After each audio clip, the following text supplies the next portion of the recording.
إن الحمد لله نحمده ونستعينه ونستغفره ونعوذ بالله من شرور أنفسنا ومن سيئات أعمالنا من يهده الله فلا مضل له ومن يضلل فلا هادي له وأشهد أن لا إله إلا الله وأشهد أن محمدًا عبده ورسوله يا أيها الذين آمنوا اتقوا الله حق تقاته ولا تموتن إلا وأنتم مسلمون يا أيها الناس اتقوا ربكم الذي خلقكم من نفس واحدة وخلق منها زوجها وبث منهما رجالا كثيرا ونساء واتقوا الله الذي تساءلون به والأرحام إن الله كان عليكم رقيبا يا أيها الذين آمنوا اتقوا الله وقولوا قولا سديدا يصلح لكم أعمالكم ويغفر لكم ذنوبكم ومن يطع الله ورسوله فقد فاز فوزا عظيما أما بعد فإن خير الحديث كتاب الله وخير الهدي هدي محمد صلى الله عليه وسلم وشر الأمور محدثاتها وكل محدثة بدعة وكل بدعة ضلالة وكل ضلالة في النار أعوذ بالله من الشيطان الرجيم بسم الله الرحمن الرحيم فليحذر الذين يخالفون عن أمره أن تصيبهم فتنة أو يصيبهم عذاب أليم رب اشرح لي صدري ويسر لي أمري واحلل عقدة من لساني يفقهوا قولي رب زدني علما اللهم صل وسلم على نبينا محمد صلى الله عليه وسلم وبارك عليه. محترم حاضرین جمعہ، اسلامی بھائیوں، بزرگوں، نوجوانوں اور عزیز بچوں، خطبہ مسنونہ کے بعد سورۃ النور کی ایک آیت کا ٹکڑا آپ کے سامنے پڑھا گیا ہے، جس آیت کے اندر اللہ رب العالمین نے پیارے رسول صلی اللہ علیہ وسلم کے تعلق سے اس بات کا تذکرہ کیا کہ جو لوگ بھی آپ صلی اللہ علیہ وسلم کے احکام کی خلاف ورزی کرتے ہیں، آپ صلی اللہ علیہ وسلم نے جو چیزیں کرنے کے لیے کہا وہ نہیں کرتے اور جس سے رکنے کے لیے کہا اس سے نہیں رکتے، تو ایسے لوگوں کو ڈرنا چاہیے اس بات سے کہ کہیں ان کے اوپر کوئی فتنہ نہ آ جائے، او یصیبہم عذاب علیم، یا ان کے اوپر کوئی دردناک عذاب نہ نازل ہو جائے۔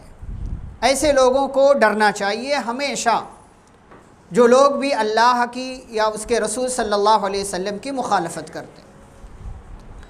آج کے اس خطبہ جمعہ میں ہمارا موضوع بھی اسی سے متعلق ہے، اور اس کا عنوان ہے کہ ایسے چھوٹے چھوٹے گناہ جنہیں ہم واقعی ہلکا سمجھتے ہیں اور اتنا ہلکا سمجھتے ہیں کہ ہم انہیں کر گزرتے ہیں، وہ گناہ کرتے ہوئے ہمارے دل میں کوئی ڈر، کوئی خوف نہیں ہوتا۔ آج ایسے ہی گناہوں سے متعلق انشاءاللہ چند باتیں ہوں گی، اور اس موضوع کے حوالے سے جو ضروری چیزیں ہیں وہ آپ کے سامنے پیش کی جائیں گی۔ سب سے پہلے یہ جانتے ہیں کہ گناہ کسے کہتے ہیں۔ گناہ کی سیدھی سیدھی تعریف یہ ہے کہ وہ چیز، وہ کام، وہ فعل جس سے اللہ اور اس کے رسول صلی اللہ علیہ وسلم نے منع کیا ہو، پھر بھی انسان کرے تو اسے گناہ کہا جاتا ہے۔ یہ گناہ کی تعریف، اور ایک گناہ کی ایک چھوٹی سی تعریف پیارے نبی صلی اللہ علیہ وسلم نے حدیث کے اندر بیان کی، وَالْإِثْمُ مَا حَاكَ فِي صَدْرِكَ، گناہ یہ ہے جو تمہارے دل میں، تمہارے سینے میں کھٹکا پیدا کر دے، اور تمہیں یہ چیز ناپسند ہو، تمہیں یہ چیز اچھی نہ لگے کہ لوگوں کو یہ بات معلوم ہو جائے، تو اسے گناہ کہتے ہیں۔ گناہ کے لیے عربی میں کئی ایک الفاظ استعمال ہوتے ہیں، ذنبن ہے، اسمن ہے، معصیت کا لفظ استعمال ہوتا ہے، خطیئہ کا لفظ استعمال ہوتا ہے، تو الگ الگ الفاظ شریعت نے استعمال کیے۔ یہ جو گناہ ہوتا ہے یہ دو ٹائپ کا ہوتا ہے، ایک ہے کبیرہ گناہ اور ایک ہے صغیرہ گناہ۔ ایک ہے وہ گناہ جسے ہم بڑے بڑے گناہ کے نام سے جانتے ہیں، اور ایک ہے چھوٹے چھوٹے گناہ۔ اب بڑے بڑے گناہوں کی تعداد علماء کرام نے کسی نے 70 بتائی، کسی نے 80 بتائی ہے، کسی نے 100 سے اوپر بھی ذکر کیا ہے۔ شیخ الاسلام علامہ ابن تیمیہ رحمہ اللہ کے شاگرد ہیں علامہ ذہبی رحمہ اللہ، انہوں نے کبائر سے متعلق ایک کتاب لکھی، اس میں انہوں نے بڑے بڑے گناہوں کا تذکرہ کیا۔ تو ایک ہے کبیرہ گناہ، لیکن سوال یہ ہے کہ کبیرہ گناہ کسے کہتے ہیں؟ تو کبیرہ گناہ یعنی بڑے بڑے گناہ ان گناہوں کو کہا جاتا ہے کہ جن کی کوئی سزا اللہ نے بتائی ہو، خاص سزا، کہ ایسا کرنے سے جہنم میں چلا جائے گا بندہ، تو اسے کبیرہ گناہ کہتے ہیں۔ یا اس کے اوپر کوئی حد نافذ ہو شریعت نے، جیسے مثال کے طور پر شراب ہے، شراب کے تعلق سے کہا کہ اگر کوئی شراب پیتا ہے اسے 40 کوڑے مارے جائیں۔ ایسی زنا ہے، زنا اگر کوئی کر لیتا ہے غیر شادی شدہ ہے اسے 100 کوڑے مارے جائیں گے، اور اگر شادی شدہ ہے تو اسے پتھر سے مار مار کر ہلاک کر دیا جائے۔ تو وہ گناہ جس کے اوپر شریعت نے کوئی حد بتایا ہے، کوئی اس کا برا نتیجہ بتایا ہے، اس پر لعنت کی بات کہی ہے، یا اس کے تعلق سے یہ سزا سنائی ہے کہ ایسا بندہ جہنم میں جائے گا، تو اسے کبیرہ گناہوں میں کاؤنٹ کیا جاتا ہے، شمار کیا جاتا ہے۔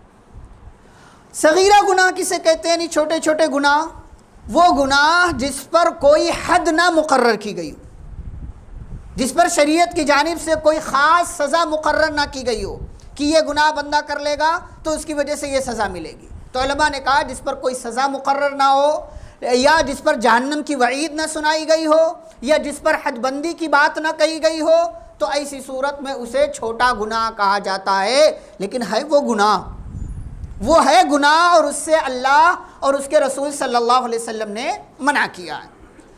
اب ہم چھوٹے گناہ کی تعریف ہم نے جان لیا، بڑے گناہ کی تعریف ہم نے جان لیا، لیکن اگر بندہ صغیرہ گناہ کر رہا ہے، چھوٹے چھوٹے گناہ کر رہا ہے، تو ایک دن ایسا آتا ہے کہ یہی صغیرہ گناہ اس کے لیے کبیرہ ہو جاتا ہے۔ چھوٹے چھوٹے گناہ بڑے ہو جاتے ہیں، کب؟ یہی چھوٹے گناہ انسان کے لیے بڑے بن جاتے ہیں۔ کب ایسا ہوتا ہے؟ نمبر 1، جب انسان اس کو ہلکا سمجھے کہ نہیں چلتا ہے، چلتا ہے اس معاملے، یعنی حکم ہے اللہ کا، حکم ہے پیارے رسول صلی اللہ علیہ وسلم کا، اس سے بچو، لیکن ہم اس کو ہلکا سمجھتے، نہیں چلتا ہے، تو اس کو ہلکا سمجھنے سے نتیجہ کیا ہوگا؟ وہ بڑا ہو جائے گا۔ یہ پہلی وجہ۔ دوسری وجہ کہ صغیرہ گناہ کبیرہ ہو جاتا ہے، بڑا ہو جاتا ہے اس کو بار بار کرنے سے۔ آپ نے آج کیا، پھر 2 دن کے بعد کیا، پھر 4 دن کے بعد کیا، پھر 5 دن کے بعد کیا، ایسے جو بار بار آپ کر رہے ہیں، تو ایسی صورت میں یہ صغیرہ گناہ آپ کے اس گناہ کو کبیرہ بنا دیا کرتا ہے۔ نمبر 3، اس پر ڈٹے رہنے سے، ڈٹے رہنے سے، اس پر آپ کو سمجھایا جا رہا، بتایا جا رہا ہے، ممبر و محراب سے تعلیم دی جا رہی ہے، یہ گناہ ہے، گرچہ چھوٹا ہے، بچو اس سے، لیکن آپ ہیں کہ جاننے کے باوجود اسی پر ڈٹے ہوئے ہیں، جمے ہوئے ہیں۔ اللہ کیا کہتے ہیں متقیوں کی صفات کے تعلق سے؟ وَلَمْ يُصِرُّوا عَلَى مَا فَعَلُوا وَهُمْ يَعْلَمُونَ، کہ جانتے بوجھتے ہوئے متقی لوگ، مومن لوگ کسی گناہ کے کام پر ڈٹے نہیں رہتے ہیں، اس پر مصر نہیں رہتے ہیں، اس پر باقی نہیں رہتے۔ تو اگر آپ جانتے بوجھتے ہوئے، سمجھائے جانے کے باوجود اگر چھوٹے گناہ پر آپ قائم ہیں، تو ایک دن ایسا آئے گا کہ آپ کا یہ چھوٹا گناہ بڑا ہو جائے گا۔ نمبر 4، کہ صغیرہ گناہ کبیرہ کب ہو جاتا ہے؟ کہ آپ صغیرہ گناہ کر رہے ہیں، اللہ نے پردہ ڈال کر رکھا ہے، اللہ نے چھپا کر رکھا ہے، اور آپ یہ سمجھتے ہیں کہ چلو کسی کو نہیں پتہ، کر جاؤں، تو اللہ کی جانب سے جو یہ پردہ پوشی ہو رہی ہے نا، آپ اس پر کوئی توجہ نہیں دیتے، آپ اس پر دھیان نہیں دیتے، تو ایک دن کیا آتا ہے؟ اللہ رب العالمین آپ کی اس حرکت کی وجہ سے آپ کی اس غلطی کو لوگوں کے سامنے لا کر کے پیش کر دیتا ہے، منظر عام پر لے آتا ہے۔ کیوں؟ اس لیے کہ آپ اللہ کی جانب سے جو پردہ پوشی ہو رہی تھی ابھی تک، آپ اس پر مامون تھے، آپ سمجھ رہے تھے نہیں کسی کو پتہ نہیں چلے گا، میں بہت آرام سے چپکے سے کر رہا ہوں، کسی کو پتہ نہیں چلے گا، تو اس کی وجہ سے بھی آپ کا وہ صغیرہ گناہ کبیرہ ہو جاتا ہے۔ نمبر 5، گناہ کرنے کے بعد اس پر خوش ہونے سے، ہمارے ہاں لوگ گناہ کر لیتے ہیں اور دوسروں سے بھی کہتے ہیں تم بھی کرو. کوئی ڈرامہ دیکھ لیا دوسروں سے کہتے تم بھی دیکھو بڑا اچھا ہے.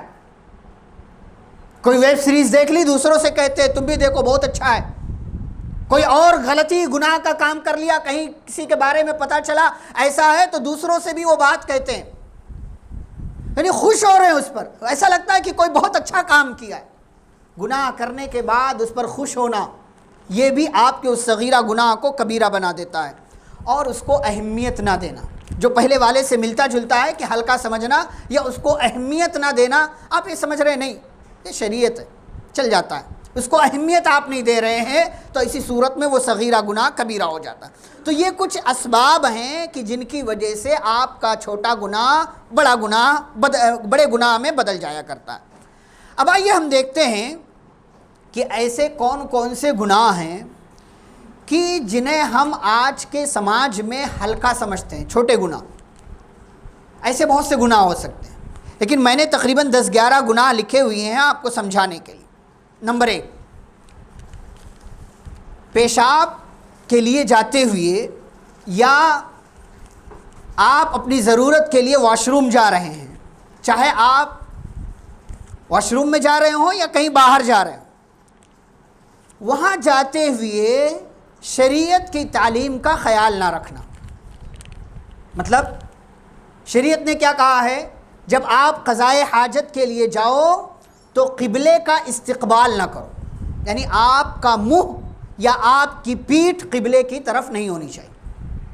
لا تستقبل القبلۃ بغایۃ ولا بول.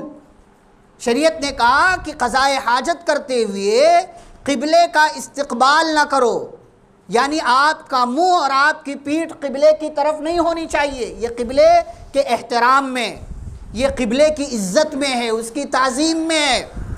اب انسان اس کی پرواہ نہیں کر رہا ہے.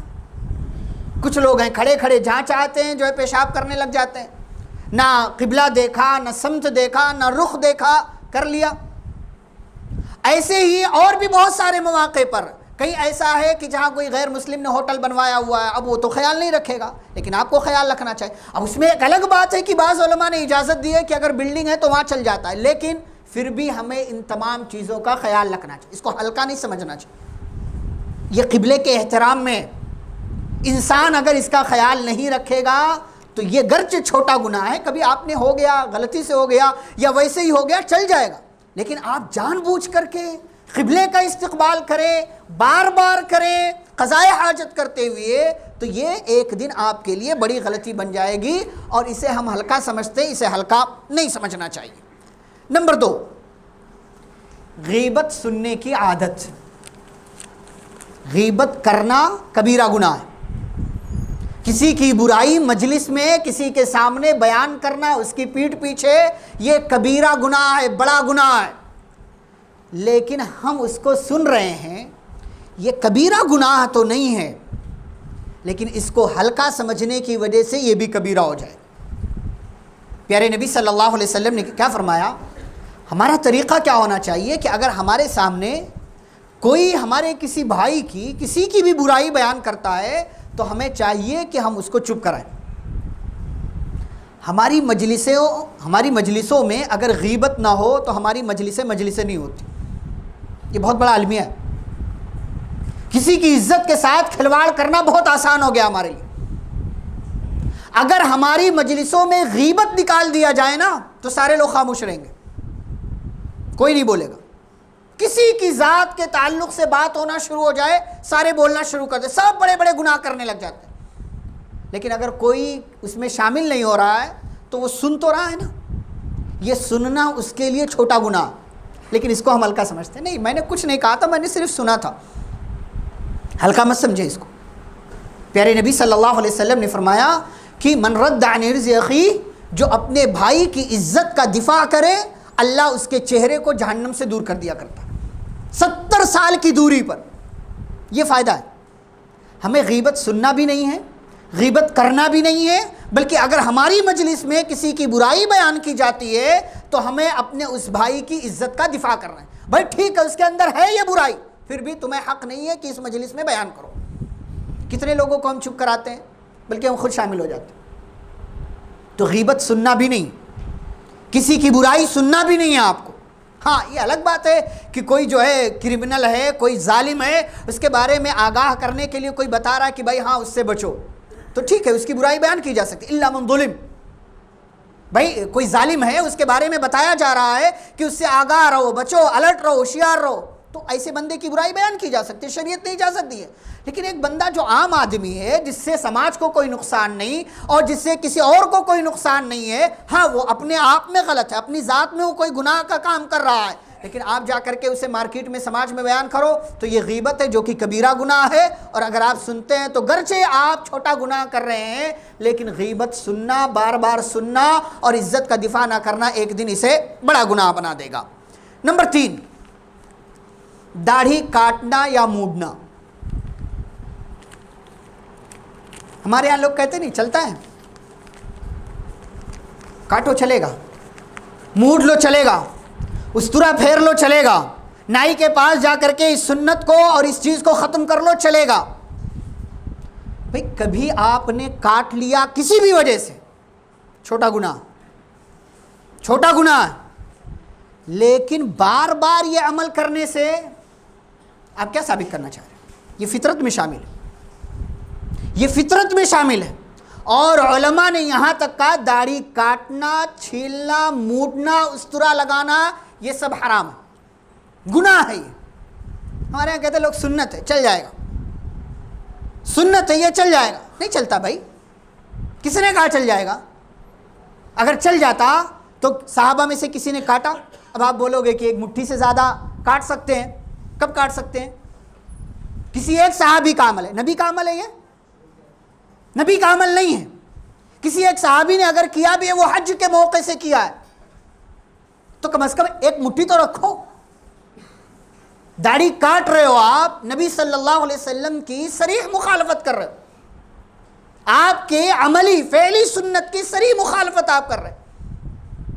یہ گرچہ چھوٹا گناہ ہے, صغیرہ گناہ ہے, داڑھی کاٹنے پر جہنم کی وعید نہیں سنائی گئی ہے, کبیرہ گناہ نہیں ہے, لیکن آپ اس عمل کو اگر آپ چھوٹا سمجھ رہے ہیں, ہلکا سمجھ رہے ہیں, تو اسی صورت میں آپ کو اپنے انجام کی خیر منانا چاہیے.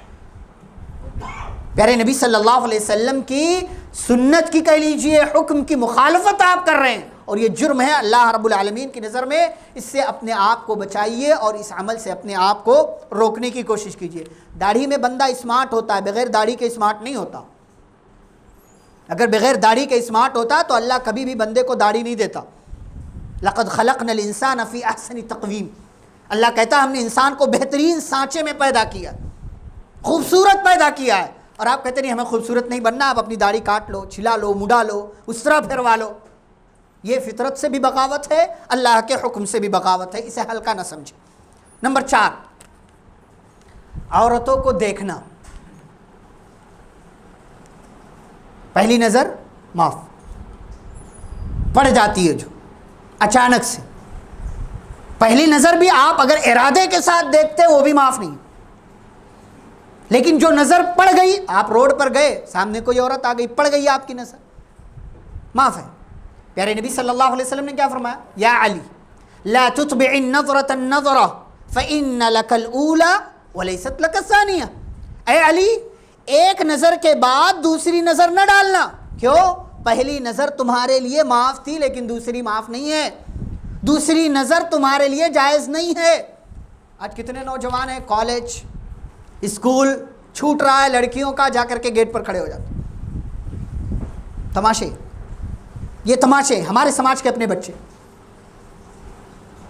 جہاں جہاں سے گزر ہوتا ہے وہاں وہاں 2-4 نوجوان کھڑے نظر آ جاتے, بلکہ تھوڑی دور تک پیچھا بھی کرتے.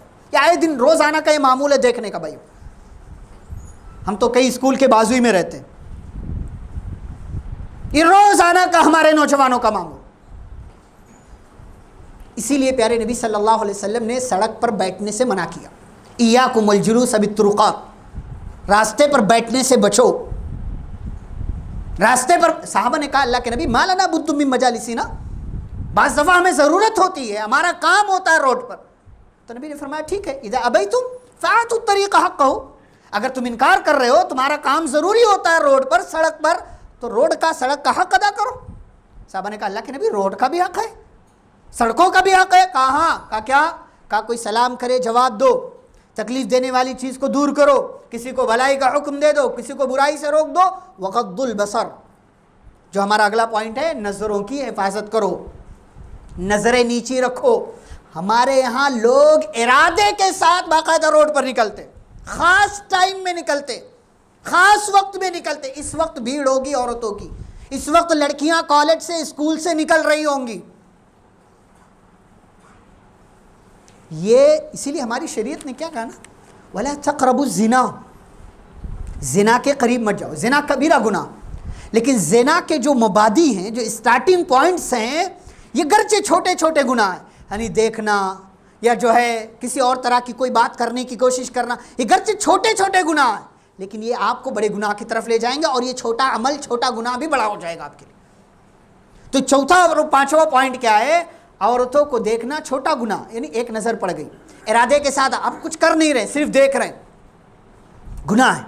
ساتھ ہی ساتھ آپ نظروں کی حفاظت نہیں کر رہے ہیں. اللہ نے کیا کہا, قُل لِّلْمُؤْمِنِينَ يَغُضُّوا مِنْ أَبْصَارِهِمْ وَيَحْفَظُوا فُرُوجَهُمْ, مومنوں سے کہہ دیجئے کہ اپنی نگاہیں نیچی رکھیں, اپنی شرمگاہوں کی حفاظت کریں. ذَلِكَ أَزْكَىٰ لَهُمْ, یہ ان کے لیے زیادہ پاکیزہ ہے, یعنی گناہوں سے بچانے کا بہت بڑا ذریعہ اور سبب ہے.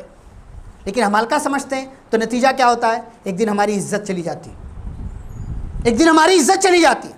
ہم تو دیکھ رہے ہیں, یہ سمجھ رہے ہیں کہ کوئی نہیں دیکھ رہا ہے, ہم اپنے آپ کو پارسا سمجھ رہے ہیں اور سمجھ رہے ہیں کہ کوئی نہیں دیکھ رہا ہے, میں بہت اچھا ہوں. لیکن آپ کنکھیوں سے اور آنکھیں اٹھا اٹھا کر کے دیکھ رہے ہیں, نظروں کی حفاظت نہیں کر رہے ہیں. بغل سے کوئی لڑکا چلا گیا, دیکھا, ارے یہ بھی دیکھ رہے ہیں لڑکیوں کو, یہ بھی دیکھ رہے ہیں عورتوں کو. یعلم خائنۃ الاعین, اللہ تو نگاہوں کی خیانت بھی جانتا نا. میں مثال سے اس کو دیتا ہوں کہ اگر آپ باہر نکلے اور آپ کے سامنے سے کوئی لڑکی کوئی عورت آ رہی تھی, آپ نے یہ سمجھا کہ میں نگاہ نیچی کر لوں اس لیے کہ یہ لڑکی سمجھے گی یہ لڑکا بہت اچھا ہے, تو آپ نے کوئی نیکی کا کام نہیں کیا. آپ نے یہ سمجھا نا کہ میں بہت اچھا کام کیا. یعلم خائنۃ الاعین, آپ کی نگاہیں نیچی کیوں ہوئی یہ اللہ کو پتہ ہے. اللہ کے حکم کی اطاعت میں نہیں, بلکہ اس لڑکی کو دکھانے کے لیے کہ میں بہت اچھا ہوں, اس عورت کو دکھانے کے لیے کہ میں بہت اچھا ہوں. یہ عمل بھی آپ کو تباہی کی طرف لے جا سکتا ہے اور آپ کی عزت داؤں پر لگ جاتی ہے. نمبر 6, عورت کا بنا محرم کے سفر کرنا, یہ بھی چھوٹا گناہ ہے. شریعت نے منع کیا ہے کہ کوئی عورت بنا محرم کے سفر نہ کرے. شریعت کہتی ہے کہ کوئی عورت جب سفر پر نکلے الا ومعها ذو محرم, تو اس کے ساتھ اس کا محرم ہونا چاہیے, کوئی نہ کوئی, اس کا باپ, بیٹا, بھائی, شوہر, کوئی بھی اس کا جو محرم ہے وہ اس کے ساتھ ہونا چاہیے. لیکن آج آسان ہو گیا, ہمارے یہاں خواتین حج پر بھی جا رہی ہیں, عمرے پر بھی جا رہی ہیں, یہاں سے گاؤں تک کا سفر کر رہی ہیں, کوئی محرم ساتھ میں نہیں. ہلکا سمجھ رہے اس کو, یہ ہلکا نہیں. شریعت نے جہاں جہاں عورت کے تعلق سے سفر کی بات کہی وہاں محرم کی شرط لگائی, محرم کی بات کہی. اگر کوئی عورت محرم کے بنا سفر کرتی ہے, حج کے لیے جاتی ہے, عمرے کے لیے جاتی ہے, تو اس کا وہاں حج عمرہ تو ہو جائے گا, لیکن یہ سفر جو اس نے کیا ہے شریعت کی خلاف ورزی کر کے کیا, شریعت کے حکم کو توڑ کر کے کیا. اور گرچہ چھوٹا گناہ ہے, لیکن اگر اس کو وہ ہلکا سمجھ رہی ہے, لائٹ لے رہی ہے, اس کو بہت آسان معاملہ سمجھ رہی ہے, شریعت کے حکم کی اطاعت نہیں کر رہی ہے, تو ایسی صورت میں وہ اللہ کے ہاں پوچھی جائے گی اور اس کا یہ گناہ ہو سکتا ہے اس کے لیے بڑا بنا کر کے پیش کر دیا جائے. نمبر 7, عورتوں یا مردوں کی مشابہت اختیار کرنا. آج مرد عورتوں کے جیسا بن رہا ہے, عورت مرد کے جیسا بن رہی ہے. عورتیں مردوں والے کپڑے استعمال کر رہی ہیں. ہم اپنے گھروں میں اپنی بچیوں کو مردوں والے کپڑے لا کر کے دے رہے ہیں اور کہتے ہیں لیڈیز جینس ہے. اس پر پہلے بھی شاید میں نے بات کی, لیڈیز جینس کیا ہوتا ہے؟ اپنی بچیوں کو ہم ٹی شرٹ پہنا رہے ہیں, ایسے کپڑے پہنا رہے ہیں جو ان کے لیے نہیں ہیں. ہاں مارکیٹ میں آ گئے تو ہم نے سمجھ لیا ان کے لیے. ٹائٹ کپڑے, باریک کپڑے, جالی دار کپڑے, کیسے کیسے کپڑے ہم پہنا رہے ہیں. یہاں تک کہ بازو یہ پورے کھلے ہوئے ہیں. کون سی شریعت کہتی ہے کہ آپ کی بچی نے جو کپڑا پہن رکھا ہے یہ کھلا رہے؟ ہمارے ہاں عورتیں برقع پہن رہی ہے, بیچ میں کمر بند باندھ لیتی ہے اس کو اور ٹائٹ ہو جائے. کس شریعت نے کہا آپ کو؟ عورتیں پینٹ والا کپڑا پہن رہی ہیں, یعنی مردوں کا ٹخنے سے اوپر ہونا چاہیے تو عورتوں کا ہے، عورتوں کا ٹخنے سے نیچے ہونا چاہیے تو مردوں کا ہے. سبحان اللہ. مرد عورت بن رہا ہے اور عورت مرد بن رہی ہے. پیارے نبی صلی اللہ علیہ وسلم نے اس پر تو لعنت کی بات کہی. یعنی معاملہ جب بڑا ہو جائے تو فرمایا لعن اللہ المتشبہین من الرجال بالنساء والمتشبہات من النساء بالرجال. اللہ کی لعنت ہو ایسے مردوں پر جو عورتوں جیسا بنتے ہیں اور ایسی عورتوں پر جو مردوں جیسا بنتی. تو اس سے بھی بچیے، عورتوں کی مشابہت مت اختیار کیجیے. یا آپ کے گھر میں عورتیں ہیں ان کے کپڑے چیک کیجیے، ان کے لباس چیک کیجیے. منع نہیں ہے، یہ آپ کی ذمہ داری ہے، ورنہ آپ دیوس کہلائیں گے، ورنہ آپ بے غیرت کہلائیں گے، ورنہ آپ بے حیا اور بے شرم کہلائیں گے. اپنے گھر کی عورتوں کے، بچیوں کے، لڑکیوں کے لباس چیک کیجئے، ان کے برقعے چیک کیجئے، ان کے نوز پیس چیک کیجئے. آج کل تو اس سے پہلے بھی میں نے شاید کہا ہو آپ کے سامنے، یا ماشاء اللہ لکھ کے آ رہا، نوز پیس پہنے ماشاء اللہ، شہزادی، کوئن، پتہ نہیں کیا کیا لکھوا رہے ہیں. الحمدللہ، اس سے اچھا تو انا للہ لکھوا لو، ہے نہیں؟ یہ بے غیرتی ہے. کیا ہے مطلب؟ اس سے آپ کیا ثابت کرنا چاہیں؟ بھئی دوسرے لوگ آپ کی طرف اور دیکھیں گے، گھور گھور کر کیا لکھا ہے اس نے. وہ پوری کیلیگرافی جیسے ہوتی ہے نا، الگ الگ ڈیزائن میں، کتنا اچھا اس کو بنا دیا جائے. اور مارکیٹ میں چلے جاؤ تو سادے برقعے ملتے ہی نہیں. خیر وہ ایک الگ موضوع. نمبر 8، لوگوں کے عیوب کے پیچھے پڑنا. ہمارے یہاں لوگ طاق میں رہتے ہیں، یہ اس کے اندر کیا عیب ہے، اس کے اندر کیا عیب ہے، اس کے اندر کیا ہے، پیچھے پڑے رہتے ہیں. امام صاحب کیا کر رہے ہیں، فلاں صاحب کیا کر رہے ہیں، ذمہ دار صاحب کیا کر رہے ہیں، وہ فلاں کیا کر رہا ہے، فلاں کیا کر رہا ہے. ایک دوسرے کے پیچھے سب پڑے، سارے لوگوں کے عیوب تلاش کر رہے ہیں. پیارے نبی صلی اللہ علیہ وسلم نے کیا فرمایا، دھمکی دی، یا معاشر المسلمین، کہ اے مسلمانوں کی جماعت، لا تغتابوا المسلمین ولا تتبعوا عوراتهم، کہ مسلمانوں کی غیبت نہ کرو اور ان کے عیوب کے پیچھے نہ پڑو. ان کے اندر کوئی عیب ہے تو ان کا رب جانتا ہے، آپ کی ذمہ داری نہیں. آپ داروغہ نہیں، آپ کو مسلط نہیں کیا گیا. آپ کسی کے عیب کے پیچھے نہ پڑے. کیوں؟ پیارے نبی صلی اللہ علیہ وسلم نے دھمکی دی کہ اگر کوئی کسی کے عیب کے پیچھے پڑے گا، اللہ اس کے عیب کے پیچھے پڑ جائے گا. اور جس کے عیب کے پیچھے اللہ پڑ جائے تو اللہ یفضحہ فی بیتہ، اللہ اس کو اسی کے گھر میں ذلیل و رسوا کر کے رکھ دے گا. اسی لیے آپ دیکھیں سماج میں بہت سے لوگ ایسے ہوتے ہیں نا کہ گناہ گناہ گناہ گناہ، کسی کو نہیں پتا ہوتا، لیکن وہ دوسروں کے عیب کے پیچھے پڑے رہتے ہیں، ہمیشہ دوسروں پر نکتہ چینی کرتے ہیں. ایک دن ایسا آتا اللہ اس بندے کو پورے سماج میں ننگا کر کے رکھ دیتا، ذلیل و رسوا کر کے رکھ دیتا. اور یہ سمجھتا ہے کہ ایسا پانی پیتا ہوں کہ خدا بھی نہیں جانتا. اللہ سب جانتا ہے، اللہ سب جانتا ہے. کسی کے عیب کے پیچھے نہ پڑیں. یہ گرچہ چھوٹا گناہ ہے لیکن آپ یہی کام مستقل کرتے رہیں گے تو آپ کا یہ چھوٹا گناہ بڑا بن جائے گا. نمبر 9، منگنی پر منگنی کرنا. ہمارے ہاں آج کل ایک لڑکی کے رشتے کئی گھرانوں تک پہنچتے ہیں، یا کئی لوگ ایک ساتھ ایک لڑکی کے گھر رشتہ بھیج دیتے ہیں، کیونکہ پتہ بھی نہیں ہے لوگوں. اگر بے خبری میں ہو رہا ہے تو مسئلہ نہیں، لیکن آپ کو پتہ ہے کہ اس لڑکی کی بات کہیں چل رہی ہے، پھر بھی آپ اپنے یہاں سے یا کسی اور کے یہاں سے اس لڑکی کے گھر پیغام بھیجوائیں، یہ شریعت نے منع کی. لا یخطب الرجل علی خطبۃ اخیہ، کوئی بھی آدمی اپنے بھائی کی منگنی پر منگنی نہ کرے، یہ شریعت نے منع کی. کیوں ایسا؟ اس لیے کہ بھائی اگر آپ کے اندر تھوڑا اچھا ہے تو پچھلی والی منگنی کو ریجیکٹ کر دیں گے، لوگ ختم کر دیں گے. پھر اور کوئی آ گیا، اور کوئی آ گیا. ہمارے ہاں ایسے 600 500 400 300 رشتے آتے ہیں اور لوگ دیکھ رہے ہیں. نتیجہ کیا ہوتا ہے؟ 23 سال سے دیکھنا شروع کیا تھا، اب لڑکی 30 سال کی ہو گئی، کوئی نتیجہ نہیں آیا. اس کا نقصان ہے، اس کا نقصان ہے. ایک جگہ سے ساری چیزیں دیکھ کر فائنل ہو جائے، ہاں یا نہ جو بھی ہو، پھر وہاں مسئلے کا حل ملتا ہے.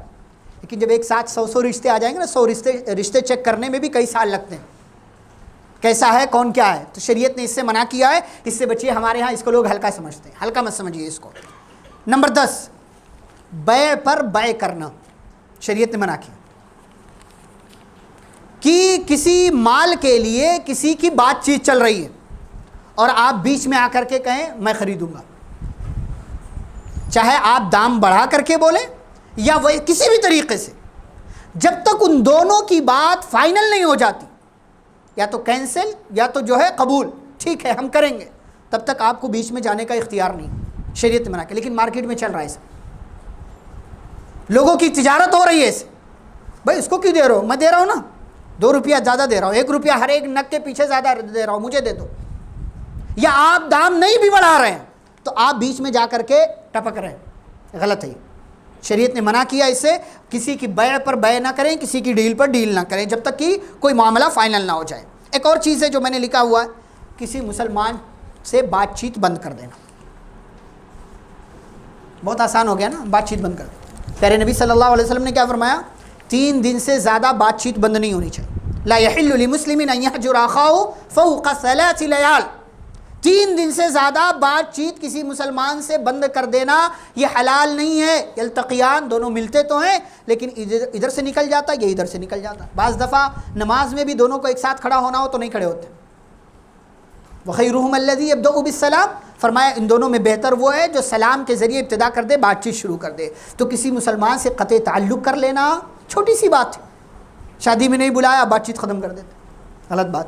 یہ نہیں ہونا چاہیے، گرچہ چھوٹا گناہ ہے لیکن یہ کبیرہ بھی بن سکتا ہے. تو یہ کچھ میں نے مثال کے طور پر آپ کے سامنے ذکر کیا جو ہمارے سماج میں چل رہا ہے.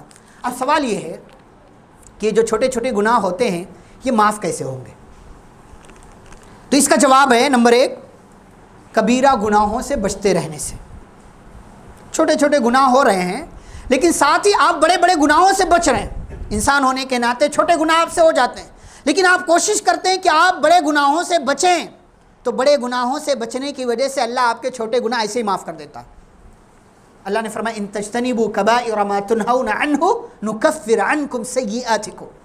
اگر ان کبیرہ گناہوں سے تم بچو گے جن سے میں نے منع کیا ہے تو ایسی صورت میں ہم تمہاری غلطیوں کو، چھوٹے چھوٹے گناہوں کو معاف کر دیں گے. یہ پہلا سبب. دوسرا سبب، چھوٹے گناہ معاف کیسے ہوں گے؟ نیکیاں کرنے سے. ان الحسنات یذہبن السیئات، نیکیاں برائیوں کو مٹا دیتی. اور پیارے نبی صلی اللہ علیہ وسلم نے حدیث میں فرمایا وَأَتْبِعِ السَّيِّئَةَ الْحَسَنَةَ تَمْحُوهَا. کوئی برائی، کوئی غلطی، کوئی گناہ ہو جائے اس کے بعد نیکی کر لو، یہ نیکی تمہاری اس برائی کو مٹا دے گی، ختم کر دے گی. یعنی آپ سے کوئی چھوٹا گناہ ہو گیا، آپ نے نماز پڑھ لیا تو نماز کی وجہ سے، جیسا کہ اگلی بات ہے. تیسری چیز کیا ہے کہ تیسری چیز جس کی وجہ سے گناہ معاف ہوتا ہے، سچی توبہ. اب سچی توبہ سے تو کبیرہ گناہ بھی معاف ہو جاتا ہے. تو جب کبیرہ معاف ہو سکتا ہے تو صغیرہ بھی معاف ہو جائے گا، چھوٹے بھی معاف ہو جائیں گے. پیارے نبی صلی اللہ علیہ وسلم نے فرمایا التائب من الذنب کمن لا ذنب له، کہ گناہ سے توبہ کرنے والا ایسے بن جاتا ہے جیسے اس کے پاس گناہ ہی نہ ہو. چوتھی چیز، حج اور عمرہ پر متابعت کرنے سے، یعنی حج اور عمرہ بار بار جانے سے کیا ہوتا ہے؟ گناہ، چھوٹے چھوٹے گناہ جو ہیں وہ معاف ہو جاتے ہیں. بلکہ حج کرنے سے انشاءاللہ تو کبیرہ گناہ بھی معاف ہو جائیں گے. انسان ظاہر سی بات ہے وہاں توبہ کرتا ہے. پیارے نبی صلی اللہ علیہ وسلم نے فرمایا تابعوا بین الحج والعمرہ، ایک حج اور ایک عمرہ کے بعد دوبارہ بھی حج اور عمرہ کے لیے جاؤ اگر اللہ نے استطاعت دی ہے. کیوں؟ اس لیے کہ ان دونوں کی وجہ سے انسان کے گناہ معاف ہوتے ہیں. ایک اور چیز ہے جس کی وجہ سے انسان کے گناہ معاف ہوتے ہیں، رمضان کا روزہ رکھنا. من صام رمضان ایمانا واحتسابا غفر له ما تقدم من ذنبه. جو رمضان کے روزے رکھے ایمان کے ساتھ اور ثواب کی نیت سے، اس کے پچھلے تمام گناہ معاف ہو جائیں گے. تو شارحین نے کیا کہا؟ چھوٹے چھوٹے گناہ معاف ہوتے ہیں. ایسے ہی مکمل وضو اگر آپ کرتے ہیں، جلدی جلدی وضو نہیں کہ کہیں چھوٹ جائے، مکمل وضو ہتھیلی دھونے سے لے کر کے پیر دھونے تک، آخری حصے تک، دعا پڑھنے تک مکمل وضو آپ کریں. پھر نماز کے لیے آپ پیدل چل کر کے آئیں اور نماز کا انتظار آپ کریں. تو پیارے نبی صلی اللہ علیہ وسلم نے فرمایا یہ وہ اعمال ہیں جن کی وجہ سے بندے کے گناہ مٹا دیے جاتے ہیں اور اس کے مقام کو بڑھا دیا جاتا ہے. ایک اور چیز ہے، آپ صلی اللہ علیہ وسلم فرماتے الصلوات الخمس والجمعۃ الی الجمعہ ورمضان الی رمضان، کہ 5 وقت کی نمازیں اور ایک جمعہ سے دوسرے جمعہ کے درمیان اور ایک رمضان سے دوسرے رمضان، یہ بیچ کے تمام گناہ دوسرا عمل کرنے سے کیا ہوتے ہیں؟ معاف ہو جاتے ہیں، جب تک بندہ کبیرہ گناہ نہ کرے. تو یہ وہ اسباب ہیں کہ کبھی چھوٹا گناہ ہو جائے، اللہ سے معافی مانگ لیں، استغفر اللہ کہہ لیں، نماز پڑھ لیں، کوئی نیکی کا کام کر لیں، انشاءاللہ آپ کے چھوٹے چھوٹے گناہ ان اعمال کی وجہ سے معاف ہو جائیں گے. اب آخری بات جو آج کے اس خطبہ جمعہ کے حوالے سے ہے وہ یہ کہ پیغام جو آپ کو دینا ہے کہ گناہ سے متعلق 3 باتیں ہمیشہ یاد رکھیں. 3 باتیں ہمیشہ یاد رکھیں. نمبر 1، کسی بھی چھوٹے گناہ کو یہ سوچ کر کے مت کریں کہ ارے چھوٹا گناہ، چھوٹا گناہ، اس کے چھوٹا ہونے کی وجہ سے اسے مت کریں، اس کے چھوٹا ہونے کی وجہ سے اسے کرنے کی کوشش نہ کریں، بلکہ یہ دیکھیں کہ کس ذات کی آپ نافرمانی کر رہے ہیں، کس ذات نے اس عمل سے، اس کام سے منع کیا؟ اللہ نے منع کیا۔ تو اگر آپ، اللہ نے منع کیا اور آپ وہ کام کر جا رہے ہیں، تو اسی صورت میں ظاہر سی بات ہے آپ اللہ کی نافرمانی کر رہے ہیں۔ آپ دیکھیں ابلیس نے پوری زندگی نیک عمل کیا، ایک سجدے سے انکار کیا، ایک سجدے سے انکار کیا، نتیجہ کیا ہوا؟ اللہ نے ہمیشہ کے لیے اسے مردود کہہ دیا، رجیم کہہ دیا، اسے ملعون کہہ دیا، اس پر لعنت نازل کر دی اور اسے اپنا سب سے بڑا نافرمان قرار دے دی۔ ایک سجدہ، گرچہ سجدہ کرنا یہ بڑی نیکی ہے، سجدہ نہ کرنا بڑا گناہ ہے، لیکن صرف ایک بار اس نے کیا۔ تو میٹر یہ نہیں کرتا کہ وہ چھوٹا ہے یا بڑا ہے، میٹر یہ کرتا ہے کہ وہ کس ذات نے اس کام سے منع کیا آپ۔ اصل معاملہ یہی ہے۔ اگر آپ ڈھٹائی کے ساتھ کر جا رہے نہیں چلتا ہے، تو آپ یہ سوچیں کہ آپ اللہ کی نافرمانی کر رہے ہیں، اور اللہ کی نافرمانی کرنا یہ آپ کے لیے بڑا جرم بن سکتا ہے۔ دوسری بات جو یاد رکھنے کی ہے وہ یہ کہ جیسا کہ بعض سلف کہا کرتے تھے کہ ایک مومن ہمیشہ اپنے گناہوں کو پہاڑ کی طرح دیکھتا ہے، جس کے سائے میں وہ بیٹھا ہے اور یہ سوچتا ہے کہ یہ پہاڑ کبھی بھی میرے اوپر گر سکتا ہے، جبکہ ایک فاسق و فاجر انسان اپنے بڑے سے بڑے گناہ کو بھی ایک مکھی کی طرح سمجھتا ہے جو اس کی ناک پر بیٹھتی ہے، اور وہ یہ سمجھتا ہے کہ بس ایسے کر دو یہ مکھی اڑ جائے گی۔ نہیں، ہمیشہ مومن بن کر کے رہیے، اور ہر ایک گناہ کو اہمیت دیجیے کہ یہ گناہ کا کام ہے، مجھے نہیں کرنا، اس سے بچنا ہے، مجھے اس سے بچنا ہے، اس سے رکنا ہے۔ اور یہ تیسری بات اس میں کیا ہے کہ آپ کسی گناہ کو چھوٹا سمجھ کر کے اس پر باقی نہ رہیں، جیسا کہ میں نے شروع میں کہا، بلکہ اس کو چھوڑیے، جیسے ہی معلوم پڑ گیا یہ گناہ چھوڑ دیجیے اس کو، اور توبہ اور استغفار کی امید پر بڑے گناہ مت کیجیے۔ ہمارے یہاں اللہ بڑا غفور الرحیم ہے نہیں؟ اللہ گناہ کرتے وقت لوگوں کو بڑا یاد آتا ہے اللہ بڑا غفور الرحیم ہے، تو اللہ عزیز بھی ہے، ذو انتقام بھی ہے، اللہ سخت پکڑ کرنے والا، شدید الطول ہے، شدید العقاب ہے، اللہ رب العالمین پکڑ، الجبار ہے، القہار ہے وہ۔ تو توبہ اور استغفار کی امید پر کبیرہ گناہ نہ کریں، اور چھوٹے گناہ کی وجہ سے اس پر باقی نہ رہے، اس لیے کہ آپ کا چھوٹا گناہ بڑا کب ہو جائے گا آپ تصور نہیں۔ اس لیے ام عائشہ رضی اللہ تعالیٰ عنہ سے پیارے نبی صلی اللہ علیہ وسلم کہتے تھے کہ اے عائشہ، گناہ کو حقیر مت سمجھو، اس لیے کہ اللہ اس کے بارے میں پوچھے گا، اور اللہ جس سے پوچھے گا سخت پوچھے گا اس سے۔ اس لیے کہ آپ نے ایک دوسری حدیث میں مثال دے کر کے سمجھایا کہ جیسے کہ کوئی قوم ہے کسی جگہ جاتی ہے، بہت سارے لوگ ہیں، تو کوئی ان کو کھانا بنانے کی ضرورت ہے، تو کوئی جاتا ہے ایک لکڑی وہاں سے لاتا ہے، کوئی ایک لکڑی یہاں سے لاتا ہے، کوئی ایک لکڑی وہاں سے لاتا ہے، یہاں تک کہ جب بہت سارے لوگ ایک ایک لکڑی لے کر آتے ہیں تو وہ لکڑی کا پورا ڈھیر بن جاتا ہے، وہ آگ لگاتے ہیں، کھانا بناتے ہیں، اپنی پیٹ بھرتے ہیں۔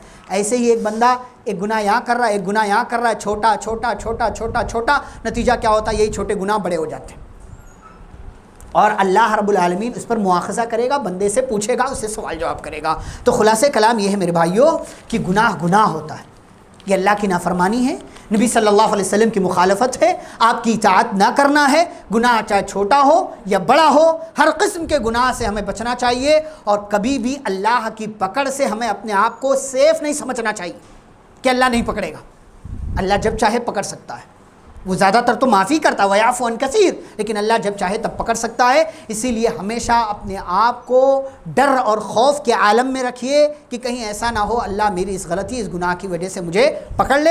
تو چھوٹے چھوٹے گناہوں کی وجہ سے یہ چند باتیں بطور نصیحت اس خطبہ جمعہ میں آپ کے سامنے بیان کی گئیں۔ اللہ رب العزت سے دعا ہے اللہ ہم سبھی کو ہر قسم کے گناہوں سے بچنے کی توفیق عطا فرمائے، اللہ ہمیں ہماری خاص حفاظت فرمائے، چھوٹے گناہوں سے بھی بڑے گناہوں سے بھی، اللہ ہمیں ہر قسم کی چھوٹی بڑی نیکیاں انجام دینے کی توفیق عطا فرمائے۔ وما أرسلناك إلا رحمة للعالمين